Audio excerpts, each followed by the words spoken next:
I've got Joe here. Hello. He's been appearing in a lot of videos that I've been doing, brand overview videos. So he's been coming to the studio and discovering fragrances. So we thought we'd do a video on his 20 greatest discoveries at the studio. So if you're curious to learn a little bit about him and his favorite fragrances here in the studio, then please stay tuned.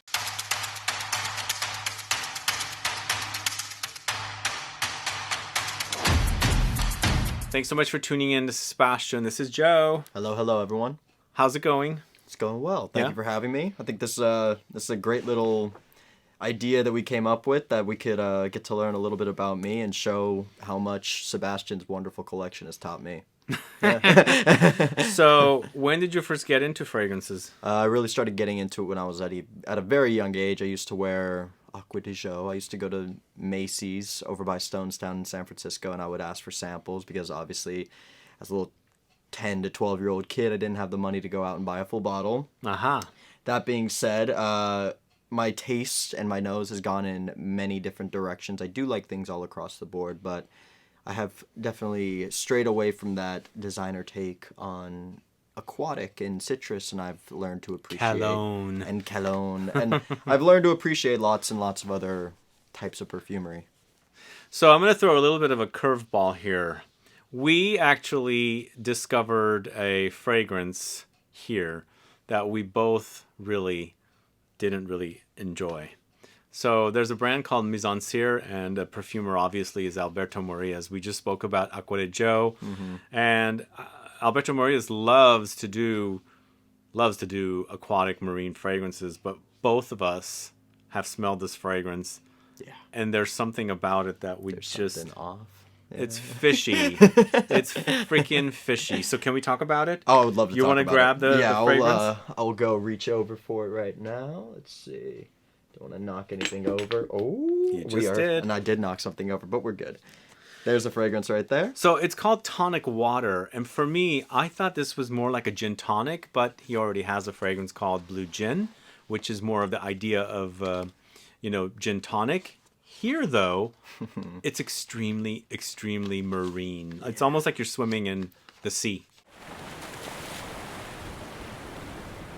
With a bunch of seaweed wrapped around you. It's wild. It's pretty interesting. Yeah. So it's interesting, though. Joe does like a lot of fragrances I like, and then we hate this note of cologne. Yeah, very sensitive which is to it. Really, like it rubs me the wrong way when I smell it. But since we both don't appreciate this one, I thought I'll point it out before we start smelling some of the fragrances he likes. But Tonic Water is here. And I do enjoy this brand. There's some great fragrances. For Your Love from this brand is one of my favorites. Vert Empire is also one of my favorites. But this one... That's a lot of sprays. At first it's okay. It's more like gin tonic at first. That's what I said, yeah. But, it's the development that you're going to have to be shying away from. No, seriously. At very first opening, it's pleasant. It's not bad at all. Like... It's very wearable when you first spray it on, and it's very. I have started to. It's already happening. Yeah, it's already coming in. So I've come to this odd discovery with my nose that I have become very sensitive to cologne, and I noticed it when I went in after Acqua di Gio Eau de Parfum came out. I went into a store to smell it because I remembered as a kid I used to love Acqua di Gio. I went in, I smelled it, and I was like, oh, this is throwing me off for some reason. I don't know what's going on. So somewhere along the line, my nose developed in a way where it just lost its appreciation for cologne in high doses. And this is... Well, the thing is, I wore Acqua di Gio in its original eau de toilette form in 1997, and I never got cologne from it. I never was... Like, that weird fishiness was not there. For some reason, they've taken out things and added this cologne... Ooh. To make it more fishy. Is it gotten worse? No, it's even fishier now. Oh. Yeah, oh, no. Oh. Seaweed to the max. If you like to wear the sea wrapped around you. And this is something that confuses me because I don't know if cologne, my sensitivity to it is just with me or if it's just with me and Sebastian that we have that sensitivity, but MIZENSIR has a very high following. Like, they have a good fan base, and to put this into the line seems a bit bold for them, in my opinion. I know there's a lot of people that like cologne, these kind of fragrances. Yeah. I'm not one of them. And I do appreciate I do appreciate fragrances that are marine. Lately, I've been enjoying them more and more. But this one, oh, will it grow on me? Who knows? Maybe it will. Got to wear it around a little bit. Anyway, so let's move on to your favorite discoveries. That was a fun little intro. Yeah. We're going to start it off on a high note. On a high note, on a different kind of... I'll show you all the bottle. I'm sure you folks know if you've been watching Sebastian for a while. But this is a fragrance that I not only discovered while I was in his studio, but also I just discovered it via his channel when I used to watch it a couple years ago. And I was really starting to dive... What do you mean you don't watch it anymore? Oh, I still watch it for sure. But when I was really starting to dive down that rabbit hole for fragrances, I started to get into musk fragrances, and I had a splash. You sure do like some of the styles of fragrances I like. Oh yeah, no, for sure. We have similar tastes, Sebastian, for sure. And I had a Pinau aftershave splash bottle of their musk, and I wanted to get into more musk, so I looked into musk and top 20 musks or something like that. One of Sebastian's older videos came up, and the way he described this made me so curious. So sex in a bottle? It is sex in a bottle, that is for certain. I was actually able to purchase a bottle of this in my most recent trip to Europe. You did buy one? I did, yes. I found it in Italy. I found it in Florence, or Firenze, for all the Italian viewers out there. So do you think it's sex in a bottle? Oh, I think it's so sexy. It is a fantastic, fantastic musk. It really does it tries to emulate that authentic deer musk with that civet. I believe there's castoreum, correct? I think there is. I can't remember the exact notes. There's a lot of animalic notes in there, but there's also cumin in there. Yeah. To give you that sexy, sweaty vibe. Yeah. Like kind of like that after coitus, like sweat in the air. Coitus interruptus? Coitus interruptus. Exactly. But that is a beautiful creation for Serge Lutens. I think that's fantastic. It's a shame that they're so hard to find in the States now. Yeah, they're not distributed in the States. Maybe that'll change, but during the pandemic, they decided to pull out. So what's next? Beautiful. We're going to go here. He's going to the sex direction. Yeah, we are going in a sexual direction, I guess. This is Sex and Cognac by Born to Stand Out. This is a fragrance that I discovered, obviously. We shot a video together. Yeah, me and Sebastian, we shot a video on this collection from Born to Stand Out, and he told me to look into these fragrances, so I did. And this was a love at first sniff for me. Who did this one? Oh, I don't remember. Was it Hamid Muradi Kashani? Was it Kashani? It might have been Hamid Muradi Kashani. We've been reviewing a lot of his fragrances. He's been quite busy this year. That's not one of my favorites. I know, and when we reviewed this, you didn't rank this one overly high, but for me, this one really did something. I love that fragrance. It's boozy. Sebastian, I remember from what we said in the video, he said it was like a night out looking for trouble, which I agree with. Yeah. It's leather. There's a lot of leathery touches in there, but more from saffron. I get saffron in there. Yeah, it's that aromatic, spicy leather with that booziness. Mm-hmm. I love it. Okay. Going on to the next one. This is fun. I'm kind of the conductor on this fragrance. On this video. It's a nice little change. Like you're running the show here. Yeah. So we're going to Electimus, London now. This is AUSTER. Me and Sebastian both agree with this one. This is a beautiful, aromatic fragrance. It's really wonderful. It's a bit leathery, a bit ambery, but is it AUSTER? It is AUSTER, isn't it? No, I mean, I'm saying is like AUSTER. Oh, like in its actual personality. No, I don't think so. No, not necessarily. There's a bit of a soapy vibe in there. It's kind of clean, but it's ambery, but kind of suede leathery as well. Yeah. Spicy for sure. Oh, it's so good. I haven't smelled this fragrance in a little while. But do you get that weird soapiness or like I get a cleanliness. I was gonna say shampoo. I don't know why that came out, but then I changed it to soap. But it's like in the peripherals of the fragrance. It's around the edges of it for sure. It's not the oomph of the fragrance, but it's definitely there. I do pick up that. Okay. Yeah. Cool. Yeah, that's a good one. We can. If our video I think by now the Electimus London video probably would have aired. So. Yeah. Go watch that video. Yeah, go watch it. Sebastian will attach it somewhere on screen. But what's next? Keeping on the leather. Elegance CUIREE. On the leather line. This is really good. This one I really love. That is a fantastic This leather. one reminds me like a take on Maison CRIVELLI's Iris Mollicon, but with more of a leathery tinge, less iris powder or orris butter. Yeah, and it really is an elegant fragrance. It is. It's Jordi Fernandez. not a screamer. It's not in your face, but It's very elegant. it asserts itself in a very elegant way. I mean, it's everything that you would want. It's everything that I would want in a leather. But what I like is the greenness that cuts through the leather. There's Mm-hmm. that greenness.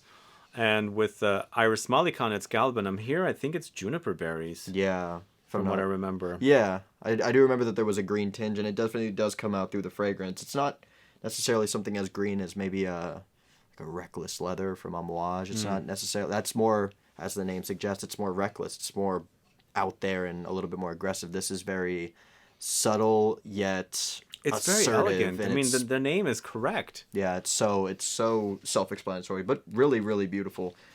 Now, You like that one. I do love this one. Maison CRIVELLI, Ingredients. 07, 2012. What do you like about that one? I like the mystique of it, and the scent alone is fantastic. But I also enjoy. What do you get? Let me smell it again. I have to.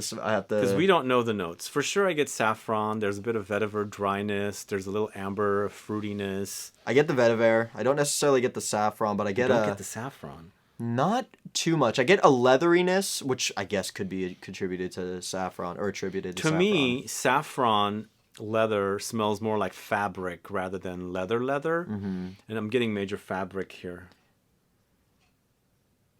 I could see that, but I do. I also get lots of amber. I get not lots of amber, but I get a bit of a You get the fruitiness? slight fruitiness, like in the background, like very, very background. I get most of the sweetness that I'm picking up on is probably from an amber, in my opinion. But I would wear this every day. I think it's fantastic. I love it. I love it. I really like the exclusivity of it. How I believe they only released it in Prague at the store in Prague. You can buy it off of their website from France. I love that. But you know fragrance. what I was doing with that? I was layering it with Molecule 1 plus Gaiac wood. And it was creating such a great smell. Yeah. Really great. Because I think you can wear it totally on its own. It's almost like a molecular fragrance. Yeah. So it gives you plenty of room to, layer things with it. For sure. And that Gaiac wood and Molecule 1 together was amazing. I think that it will work with the tea as well. The Gaiac wood and tea. Go get your nose on that if you can. If you can. Do they sell samples online? By I don't chance? think so. No, probably not. No. Again, it's just boosting that exclusivity. Yeah. Okay, what's next? Next, we have a Gallivant fragrance called Tokyo. We have reviewed this one. Hey, I'm going to Tokyo soon. I know. You're going in December, correct? Yeah. Oh, yeah. That'll be a fantastic... Are you going to bring this bottle with you? I should. So here we have Gallivant. This is Tokyo. Tokyo by Gallivant. This is a zingy, Kind of green. spicy, aromatic. I think it's got wasabi. Yeah, a lot of the spice comes from the wasabi, I think. Was there ginger in this? I don't recall. I think it's got to be ginger, and there's probably vetiver in there too. Yeah, this is a great everyday wear. It's not going to be off-putting. It's masculine. It's masculine. It won't be off-putting. As far as my everyday wear fragrances go, I would definitely pick this. And then there's another fragrance in here as well, or two other fragrances in here as well that are just stand out every day. This is definitely a great, I think probably one of the best from this house. Yeah. And I agree with Joe about an everyday wear. I think It's different enough. it's like a signature scent is what I was trying to say. Yeah, If exactly. you believe in signature scents, I don't. Why don't you believe in signature I mean, scents? come on, look at all the fragrances here. Yeah, it's true. I feel like everyone's mood changes and alters. You got a good one there. Yes, we do. The Yeah. next one we have is Dolce Melodia by Sospiro. Well, I'll take Oh, this yeah, here. take that. There you go. Yeah, this has become one of my favorites of this year. Favorite discoveries of this year. This is absolutely. It's peachy, It's peachy. but Fruity floral, amber fruity floral, I would say, because it's got an ambery woody base. and I've stated on the channel in the past with other reviews that I've done with Sebastian, I don't usually flock for those fruity florals. I usually find them a little bit feminine and youthful. Do you which think this is feminine? I see it feminine, but I also see it unisex. I could see a man rocking this fragrance as I do. I love this fragrance. Could you rock it? Oh, I think I can rock it. Yeah. Rocket. Rocket. Lovely, lovely fruity floral though. I know Sebastian speaks very highly about it on his channel, and it is rightfully so. I love it. It's, like I said, one of my favorite discoveries. I love its intensity, compliment factor, just a delicious fragrance. Yeah, it's a really great discovery. Great creation by Christian Provenzano. Christian Provenzano. Do you know him? We've reviewed a few of his fragrances, haven't we? We have. Yeah, no, he's another busy man, just like Hamid Maradi Kashani. He's been having quite a year.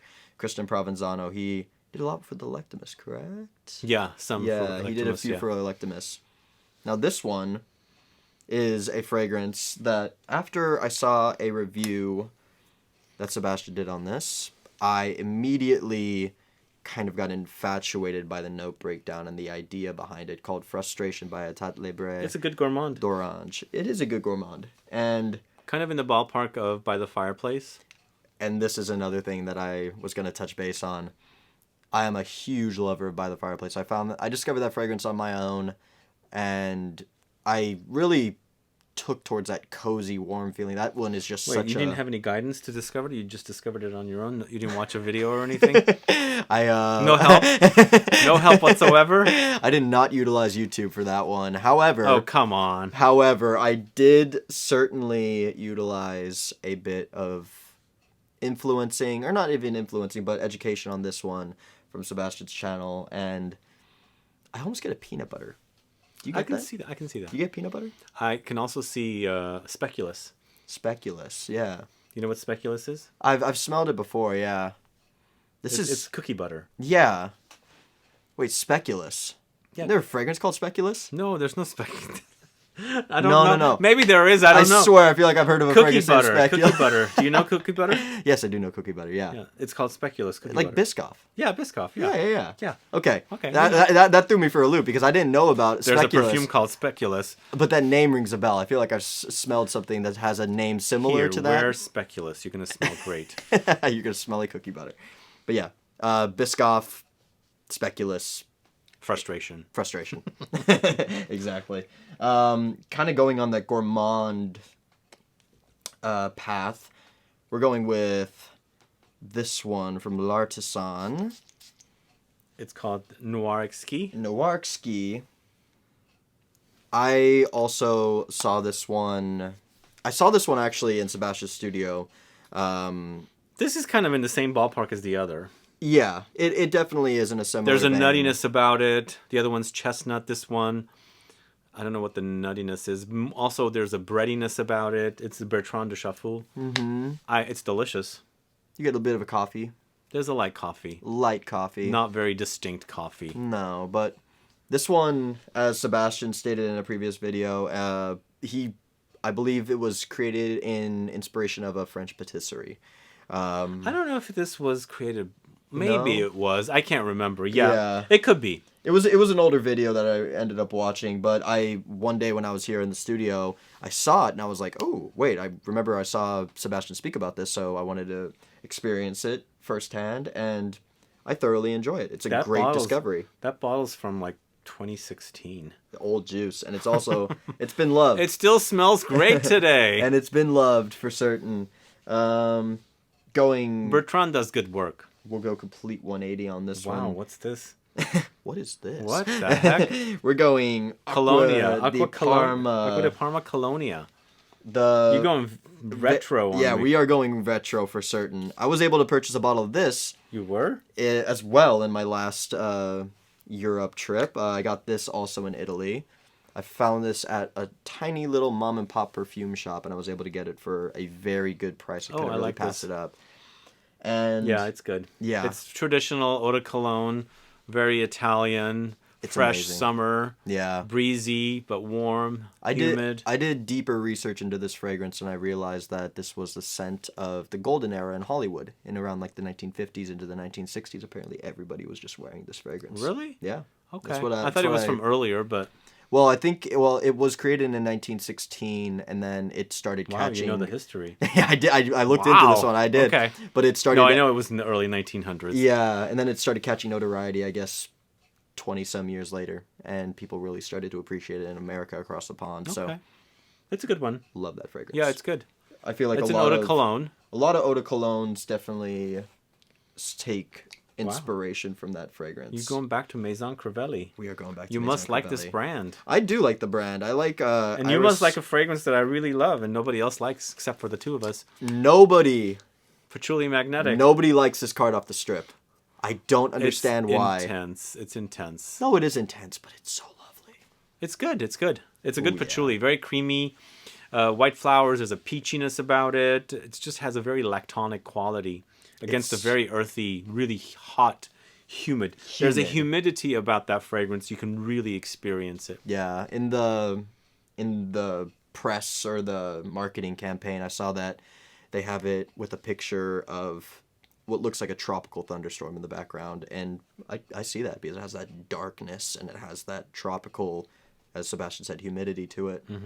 I like that one. I actually do. And you know what? I get compliments and nobody seems to like it. So do I. I don't get compliments on skin. I don't get why people don't like that one. Is it overwhelming? I don't know. It's a room filler.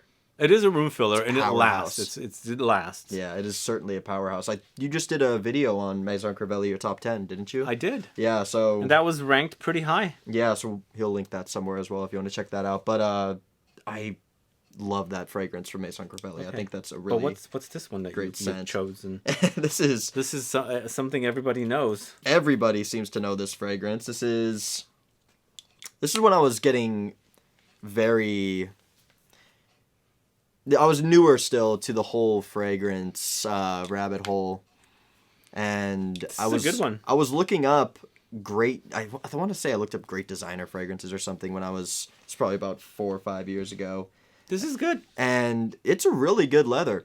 Ombre leather has definitely got a special place in my heart because it's one of my first introductions to a bit more of a niche designer fragrance. It's not necessarily fully designer, but it's not fully niche yet, but really lovely. It's a designer. It's a designer, yeah. Now, did you know that was part of the private blend collection? I did. Ombre Leather 16, correct? Yeah. Yeah, and then he took it out I have a full review of it. Do you? I have a full review of the Ombre Leather 16. I wish I had my bottle. I don't know what happened to it. Did you notice any differences? Not really. No. But the Ombre Leather 16 was launched as a limited edition. Okay. And it quickly disappeared. And then they launched this. And I think that's what kickstarted all their private blends going from private blend to signature. Yeah. With what's going on now, we know something's coming very soon. Indeed. There is some interesting things on the horizon for Tom Ford. Let's see. Up next, we have a classic fougere. He's going back to the 1800s now. Yeah, we are. 1860s, 1880s. I did not know that, so... This has been around for a long time. This is Fougère Royale from Houbigant. That's tried and true. And... This is the EDP version. I do have the Parfum version. I did not know they had a Parfum version. They do. How is it? It's a lot thicker. Okay. But it's pretty much the same smell. Because this has good performance from what I've experienced with that as well. Yeah. Yeah, it's good. It plays it's well very off the green. skin. I get a lot of geranium. I also get carnation, citruses like bergamot. Mm-hmm.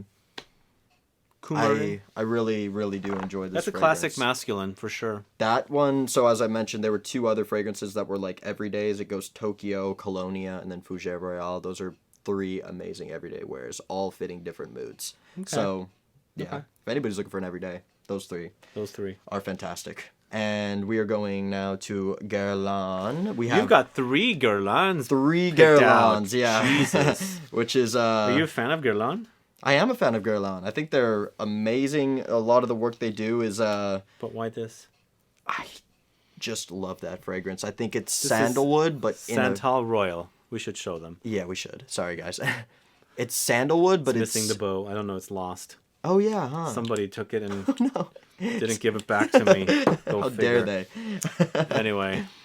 This is sandalwood, but sandalwood reimagined. Usually when I think sandalwood, I think white. That's the color that comes into my head. I think of milky lactonic, and this is very Middle Eastern smelling. Yeah. Like, it's almost like there's oud in there. Yeah. Because you get a very prominent rose, and I feel like I'm smelling rose and oud, but you're smelling rose and sandalwood. Yeah, and it's done in a very... It's good. Very different way than what I'm used to with sandalwood. So when I first smelled this one in the studio, I was like, ooh.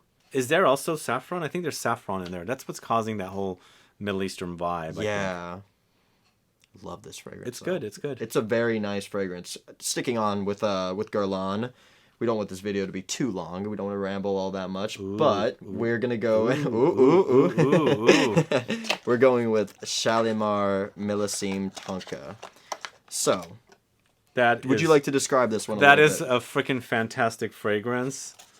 Millésime Tonka is much better than Millésime Iris, but still, Millésime Iris is good too. Oh, But the Millésime Tonka is super fantastic. I'll show you, folks. I've never smelled the Millésime Vanilla, but the Tonka, oh man. Isn't it so good? It's really, really good. It's, Tonka Imperial had a baby with Shalimar. And it's really... And they named it Millésime. And they named it Millésime Tonka. It's, my mother, she loves Shalimar. She wears the EDT of it. And... Shalimar. Classic, yet refined, and almost modernized with the new Tonka implementation. And now, another classic from Guerlain. Yeah, you must be a Guerlain fan. I think I am a Guerlain fan, yeah. Secretly, I'm a little... A Guerlain man? A Guerlain man. Mon. Guerlain man. Guerlain mon. I'm a Guerlain man. Going on to the next Guerlain. To the next Guerlain, the third Guerlain. We're going with Habit Rouge, Rouge Privé. Oh my god, that's so good. So good. Now, so, how did you hear about this fragrance? I came in to shoot some videos with Sebastian one day, and he's like, "You need to smell this right now." Gotta get your nose on this one. I'm like, okay, I'm all nose. And the moment he sprayed it on strip for me, I was like, okay, I gotta spray this on hand. I need to see how this actually plays because I love this off strip. It comes in this gorgeous, sorry, there's a couple fingerprints on it right now, but this gorgeous red bottle. This is good. It is a incredible leathery... I think the leather's a bit more amped up, for sure. Yeah, it's a leathery take on the original Habit Rouge. Yeah, and the citrus has still come through. I was able to get a bottle of this as well. You did, huh? In Europe, I found it at a Galeries Lafayette, I believe, in Nice. And oh, okay. This is only a year run, is that correct? Yeah, I don't know the deal with it, but... because I know that the Millésime Tonka, that was a the Millésime Tonka's gone, yeah. And I just noticed that Millésime Iris is on the Guerlain USA website. Oh, so it's made its way across the pond. I guess it has. Interesting. We'll get to that, guys. But Habit Rouge, so good. And now we are going... I think we have one more. Yeah, we have one more fragrance. No, we have 3 more. Do we? No, 2 more. No, wait. 3 more. Yeah, you're right. They're hiding back there. I apologize. So this one... Something new that he just discovered. I literally discovered this earlier, like today. This was a fragrance that Sebastian sprayed. And... This is from Soradora, and it's called Mallow. It's caught my nose. It's a kind of a vanillic violet fragrance with a new beautiful whitish cap with the pink letters on top. So Mallow is kind of makeup-y. Yeah. It's violet, but the flower, not the leaves. And it's very sweet. It for me, and it's like violet candy to me. Yeah. Does violet candy exist? Yeah, I've had it. How is that? It's good. Yeah? Yeah. I didn't know that existed. It's powdery. Yeah, it is powdery, and like you said, also rubbery. Do you get the rubber? I don't necessarily get rubber. Hey, you forgot another one back there. Oh, I know. The one that was most important. Indeed. The violet candy. Do you get the rubber though? I get rubber. A little bit. Oh, what am I getting? It's like violet rubber. It's so frustrating. Is there such a thing as violet rubber? There's a fragrance there's a smell that I've smelled in the past, and it's encapsulated in this bottle, and I'm trying to figure out what it is. It's violet rubber. It's violet rubber. I don't think I've smelled violet rubber in the past, but if you have, I have, that's what it is. That's what it is. It's a really good fragrance, though. Mallow is good. Don't let violet rubber distract you from how beautiful. Violet rubber is good. Violet rubber is a fantastic scent. Now we're going to the top 3. Oh, this is ranked? No, this is not ranked, but I've intentionally left these for the last. I've intentionally saved these ones for the last because they are 2 more or 3 more. We have 3 more. Yeah. Oh, 3 I think we were supposed to do 20, but yeah, this is 20. We might have done 21. We might have done 19. It's probably 20. Who's keeping track? I'm Who's not. keeping track? He's supposed to keep track. I'm the one. I always make sure I keep track of my on my videos. It's 20, guys. Oh, this is good. So we did a good. video on Giardini di Toscana, and this turned out to be his favorite. This one is Blue Indaco. Blue Indaco. Which you now have a bottle of. I do have a bottle. It is,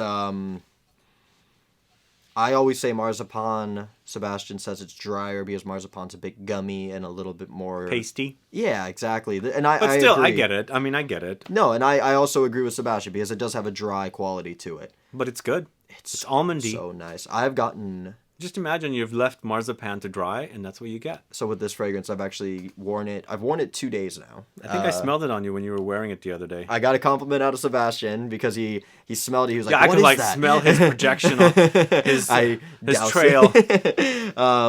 And the other day I was actually in a store and the clerk, when I walked up to purchase something, the clerk was like, "What are you wearing?" And I was like, "Oh, it's Giardini di Toscana." I didn't exactly say what it was because I didn't Blue Indaco. I didn't expect everybody to know about the house. They are a smaller house from Tuscany. However, I told him and he looked it up and he was like, "Oh, for sure, I'm going to look into this." So this is a very... Tell him to watch Sebastian's video.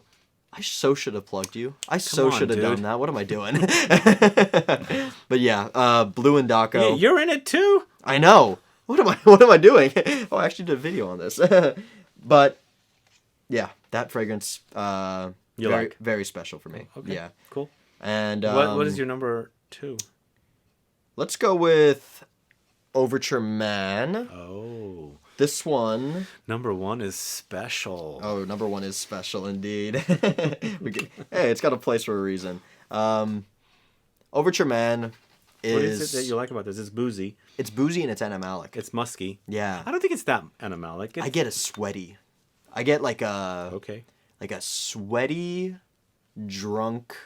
a sweaty, drunk night with this fragrance. I don't drink. I haven't drank in about 4 years. But this gives me sweaty, drunk nights. And it's very refined at the same time. It's that reckless refinement that you sometimes strive for in perfumery.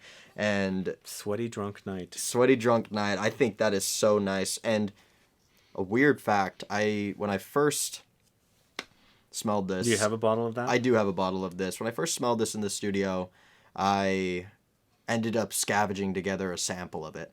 And I started wearing it to bed. And I wore it as a bedtime scent. Okay. Which I don't think a lot of people would wear Amouage to bed because they're very strong and projecting. Yeah. I found that so comforting to me, though. Okay. Which is strange. But...